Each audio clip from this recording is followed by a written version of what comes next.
दोस्तों, हमारे जीवन और मृत्यु के बीच की डोर हमारे नाक से बहती सांस ही है। जब तक ये सांस है, जीवन है, और इस डोर का टूट जाना ही मृत्यु है। क्योंकि इस सांस में जीवन है, इसलिए यह सांस अपने आप में ही अनेक रहस्य छुपाए हुए है। इसी सांस में न केवल स्वास्थ्य का खजाना छुपा है, बल्कि जीवन के हर छोटे बड़े कार्यों की सफलता के लिए यह सांस हमें अपनी भाषा में कुछ न कुछ कहता रहता है, जिसका एक पूरा विज्ञान है। इसको स्वर विज्ञान कहा जाता है। इस विज्ञान के आधार से नाक में दोनों छिद्रों से बहता श्वास स्वर कहलाता है।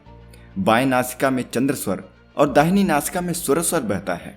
चंद्र स्वर में ईड़ा नाड़ी होती है। यह स्वर ठंडी प्रकृति का होता है। जब सांस इससे जाता आता है तब शरीर में ठंडकपन आती है। यह स्वर हमारे दाएं मस्तिष्क को सक्रिय करता है। जबकि सुर स्वर में पिंगला नाड़ी होती है। यह स्वर गर्म प्रकृति का होता है। जब सांस दाएं से आता जाता है तब शरीर में गर्मी आती है। यह स्वर बाएं मस्तिष्क को सक्रिय करता है। सुबह उठने के बाद लगभग 2.5 घड़ी यानी 1 घंटे तक एक स्वर चलता है और फिर यह स्वर शरीर की आवश्यकता के अनुसार अपने आप बदल जाता है और जो सांस अभी बाईं नाक से आ रही है वो दाएं से बहने लगती है।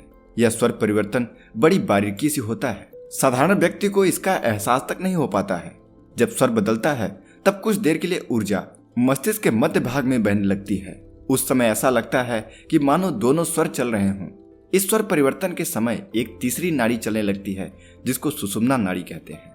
यह नाड़ी आध्यात्मिक दृष्टि से बड़ी महत्वपूर्ण होती है। यह मध्य नाड़ी चक्रों में बहती ऊर्जा को ऊर्ध्वगामी करती है। यह स्वर कुछ समय लगभग 3 से 4 मिनट के लिए ही होता है। जब यह स्वर चलता है तब व्यक्ति में हल्कापन व मन की शांति का अनुभव होने लगता है। ध्यान में बैठने और पहाड़ों पर सुषुम्ना नाड़ी ज्यादा चलती है। ऐसे ही किसी महापुरुष के सामने आने या मंदिर और धार्मिक स्थान में जाते ही सुषुम्ना नाड़ी खुल जाती है। दोस्तों, स्वर शास्त्र एक ज्योतिष शास्त्र के साथ साथ जीवन जीने के सभी पहलू को सिखाता है। तन और मन की चिकित्सा भी इसी के आधार पर की जाती है। इसी स्वर को व्यवस्थित करने के लिए प्राणायाम किया जाता है, जिससे इन स्वरों में ठीक प्रकार से ऊर्जा का प्रवाह होकर शरीर स्वस्थ बना रहे। योग शास्त्र कहता है कि स्वर के गड़बड़ाने से रोग पैदा होते हैं और प्राणायाम से इन्हीं स्वरों को व्यवस्थित करके रोगों को ठीक किया जाता है। स्वर शास्त्र हमें यह भी बताता है कि किस स्वर के चलने पर क्या करना चाहिए और क्या नहीं करना चाहिए। जैसे बाएं स्वर के चलने पर सौम्य तथा स्थिर कर्म करने चाहिए और दाएं स्वर के चलने पर शारीरिक परिश्रम के कार्य करने चाहिए तो थकान नहीं होती है। सुषुम्ना के चलते समय ध्यान, भक्ति, स्वाध्याय में रहना चाहिए, क्योंकि सुषुम्ना के चलने पर अन्य कोई और कार्य सिद्ध होता ही नहीं है। दिन के समय सूर्य नाड़ी और रात के समय चंद्र नाड़ी का चलना उचित रहता है। शास्त्र कहता है, मित्रों, सांस की गहराई और उसकी गति से हमारे पूरे शरीर और मानसिक तंत्र पर प्रभाव पड़ता है, जिसमें से कुछ हम बाहरी रूप से देख सकते हैं, जैसे मनुष्य का खुश होना, गुस्सा करना, ये भागते समय उसकी सांसों का फूलना। सांसों पर नियंत्रण करने के बाद हमारे भीतर विचारों पर भी प्रभाव पड़ता है। सांसों को बदलकर हमारी भावनाओं, हमारे विचारों को भी तुरंत बदला जा सकता है। योग शास्त्र की माने तो मनुष्य के भीतर के सभी प्रतिभाएं उसके शक्ति बिंदु यानी उसके 7 चक्रों में छुपी होती है। अगर तुम्हें कोई व्यक्ति सामान्य से अधिक बुद्धिमान लगता है तो यह उसके चक्रों का प्रभाव है, यानी उसका कोई विशेष चक्र सामान्य व्यक्ति की तुलना में थोड़ा ज्यादा सक्रिय है। इसी प्रकार से छठी इंद्रिय का सक्रिय होना यानी भविष्य में होने वाली घटनाओं को पहले ही अनुभव कर लेना, यह संभावनाएं मनुष्य के आज्ञा चक्र यानी तीसरी आंख से संबंध रखती है। लेकिन कभी भी ये 7 चक्र किसी भी व्यक्ति में पूरी तरीके से जागृत नहीं हो पाते हैं। किसी में ज्यादा तो किसी में कम, बस मात्रा का फर्क होता है। जो भी व्यक्ति अपने मन पर कंट्रोल करने का प्रयास करते हैं, असल में उन सभी व्यक्तियों की सबसे बड़ी गलती यह है कि वह सीधे अपने मन पर नियंत्रण करने का प्रयास करते हैं, जो कि संभव नहीं है।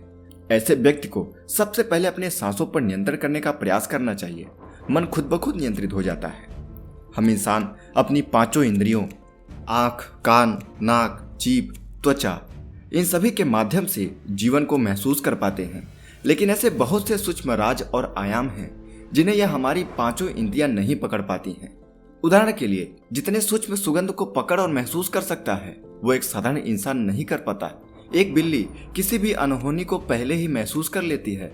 एक गिद्ध जो कि बहुत ही ऊंचाई से जमीन पर चलने वाले छोटे छोटे जीवों को भी देख लेता है। साथ ही बंदर और ऐसे बहुत से पक्षी हैं जो किसी भी प्राकृतिक आपदा जैसे भूकंप, ग्रहण, समुद्री तूफान आदि के आने से पहले ही उसके कंपन को महसूस कर लेते हैं और घटना घटने से पहले ही सुरक्षित जगह देखकर खुद को छुपा लेते हैं। इन घटनाओं के कंपन को मनुष्य नहीं पकड़ पाता। तो इस बात से हमें पता चलता है कि हमारे आसपास ऐसे बहुत से कंपन और तरंगे हैं जिन्हें हमारी ये पांचों इंद्रियां नहीं पकड़ सकती, लेकिन कुछ जीव जंतु इन्हें पकड़ और समझ सकते हैं। उन पशु पक्षियों की यह संभावनाएं हमें मिल जाए तो हम एक अद्भुत मनुष्य बन सकते हैं। और क्योंकि हर जीव जंतु के सांसों की संख्या और उसके लेने का तरीका अलग अलग होता है, इसलिए उन सब में संभावनाएं भी अलग अलग होती हैं। और अगर हम अपने अंदर ऐसी कुछ अलौकिक विशेषताओं को पाना चाहते हैं तो अभ्यास के माध्यम से हमें अपनी सांसों की संख्या को कम करना होगा और उस स्तर तक ले जाना होगा। मित्रों, किसी भी व्यक्ति को श्वास के साथ किसी भी प्रकार की जोर जबरदस्ती नहीं करनी चाहिए, बल्कि अभ्यास के माध्यम से नाभि तक इसे भरकर सांस लेना होगा, अपने जीवन का एक हिस्सा बना लेना होगा। इसके बाद योगी क्रिया में एक शब्द होता है नाद। यह एक ब्रह्मांडी ध्वनि है। यह ध्वनि किसी साधारण मनुष्य को सुनाई नहीं देती, क्योंकि यह ध्वनि नहीं है जो किसी टकराव से पैदा होती हो। ध्वनि का सीधा सा विज्ञान है, जहां टकराव होगा वहीं कंपन होगा, और जहां कंपन होगा वहीं ध्वनि उत्पन्न होगी। और टकराव से पैदा हुई इस ध्वनि को हमारी इंद्रियां यानी कान सुन सकते हैं। परंतु हमारे शरीर में कुछ सूक्ष्म इंद्रियां भी निवास करती हैं, जो अक्सर निष्क्रिय और शांत रहना पसंद करती हैं। लेकिन अगर हम इन इंद्रियों को सक्रिय कर लें तो वो नाद की ध्वनि हम सुन सकते हैं। यह ध्वनि एक अलौकिक ध्वनि है जिसे ब्रह्मांडी ध्वनि कहते हैं, जो किसी घर्षण या टकराव से पैदा नहीं होती।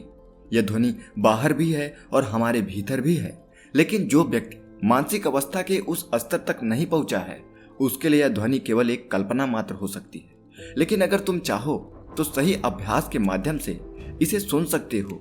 यह आपको एक अद्भुत अनुभव देता है। अब आपके मन में यह सवाल जरूर आ रहा होगा कि आखिर इस ध्वनि को हम कैसे सुन सकते हैं। तो सुनो, तुम रोज कुछ समय एकांत में बैठकर अपनी सांसों पर ध्यान देना। देखो कि तुम्हारी सांस सीने से आ रही है या पेट से आ रही है। अगर सांस सीने से आ रही है तो सांस को पेट से लेने का प्रयास करो, यानी जब तुम सांस अंदर लो तो पेट फूले और जब छोड़ो तो पेट पचके। धीरे धीरे समय के साथ तुम्हारी सांस का केंद्र तुम्हारी नाभि के नीचे होगा, यानी अब तुम्हारी सांस तुम्हारी नाभि के नीचे से आ रही होगी। और निरंतर अभ्यास के बाद जिस दिन तुम्हारी यह सांस प्राकृतिक रूप से बिना ध्यान दिए, बिना तुम्हारे प्रयास किए रातों दिन तुम्हारी नाभि के नीचे से चलने लगेगी, उसी पल से तुम नाद की ध्वनि को सुनने में सक्षम हो जाओगे। लेकिन याद रहे, इस स्थिति को प्राप्त करना इतना आसान नहीं है। इसके लिए बहुत ही दृढ़ निश्चय और अभ्यास की जरूरत पड़ती है। बड़े बड़े साधु संत इसे नहीं प्राप्त कर पाते हैं, लेकिन इसका यह मतलब नहीं है कि आप इसे प्राप्त नहीं कर सकते हैं। यदि आपके अंदर दृढ़ निश्चय है, आप निष्काम भाव से बिना किसी लालच, लोभ, मोह के इसका अभ्यास करेंगे तो आप निश्चित ही इसमें सफलता प्राप्त कर सकते हैं। दोस्तों, जब हम पेट से गहरी सांस लेते हैं तो हमारे मन की चिंता, डर, मानसिक तनाव भी कम हो जाता है और हम खुश रहने लगते हैं। गहरी सांस लेने से इतने सारे मानसिक और शारीरिक फायदे हैं कि अगर हम उन पर बोलना शुरू कर दें तो यह वीडियो काफी लंबी हो जाएगी। इसलिए हम इसके बारे में अगले वीडियो में और डिटेल से जानेंगे। अगर आपको यह जानकारी अच्छी लगी तो हमें कमेंट करके बताएं, इस वीडियो को लाइक करें और ऐसे ही लाइफ चेंजिंग वीडियो पाने के लिए हमारे चैनल को अभी सब्सक्राइब करें। तब तक मिलते हैं अगली वीडियो में। नमस्कार।